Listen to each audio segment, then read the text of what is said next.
श्री साईं बाबा संस्थान विश्वस्त व्यवस्था शिरडी की ओर से तारीख 1 मई 2024 को प्रातः 7:10 पे महाराष्ट्र दिवस एवं मजदूर दिवस के अवसर पर श्री साईं बाबा संस्थान के मुख्य कार्यकारी अधिकारी श्री गोरक्ष गाडिलकर द्वारा ध्वजारोहण कार्यक्रम हुआ।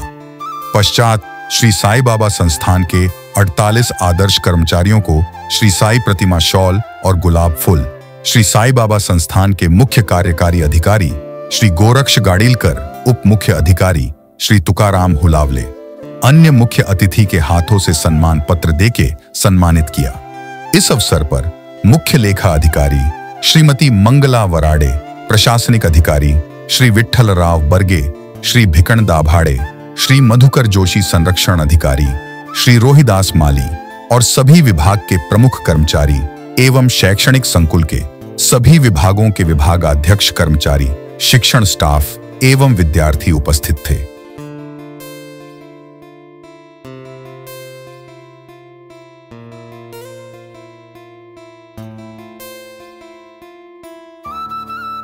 कामगार दिन आणि महाराष्ट्र दिनाच्या निमित्तानं आयोजित करण्यात आलेल्या कार्यक्रमास उपस्थित परिसरातील सर्व मान्यवर मंडळी, संस्थांचे सर्व अधिकारी कर्मचारी, शिक्षक आणि विद्यार्थी मित्रांनो, आपल्या सर्वांना महाराष्ट्र दिनाच्या आणि कामगार दिनाच्या मनपूर्वक हार्दिक शुभेच्छा। अनेकांच्या त्यागातून आणि बलिदानातून महाराष्ट्र राज्याची निर्मिती झालेली आहे। महाराष्ट्राच्या जडणघडणीमध्ये ज्यांचं मोलाचं योगदान आहे, त्या मोलाच्या योगदानामध्ये आपल्या सर्व कर्मचाऱ्यांचं योगदान जे आहे, ज्या कष्टकऱ्यांनी महाराष्ट्रासाठी अपार मेहनत घेतली, त्यांचं योगदान सुद्धा मोठं आहे।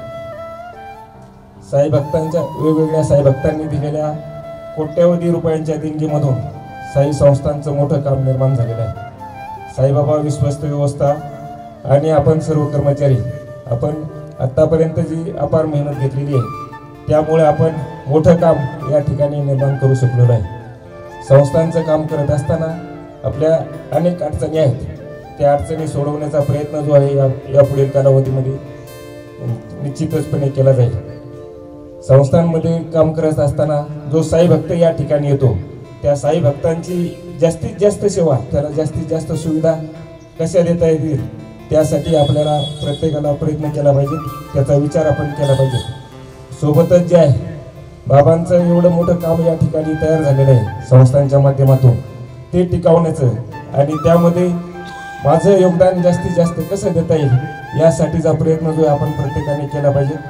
मागील वर्षभरामध्ये ज्यांनी चांगलं काम केलं, त्या अधिकारी आणि कर्मचाऱ्यांचा या ठिकाणी गुणगौरव होणार आहे, त्यांचा सन्मान होणार आहे।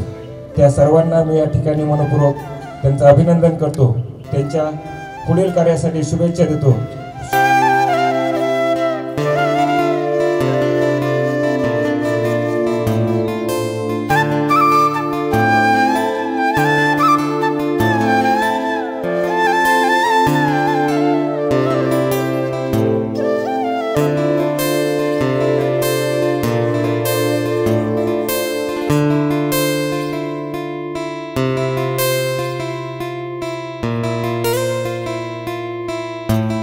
साई द्वारकामाई टीवी शिरडी चैनल के इस वीडियो को अगर आप सभी साई भक्त पसंद करते हैं तो श्री साईं बाबा प्रचार और प्रसार हेतु इसे लाइक, शेयर और सब्सक्राइब करना मत भूलिए।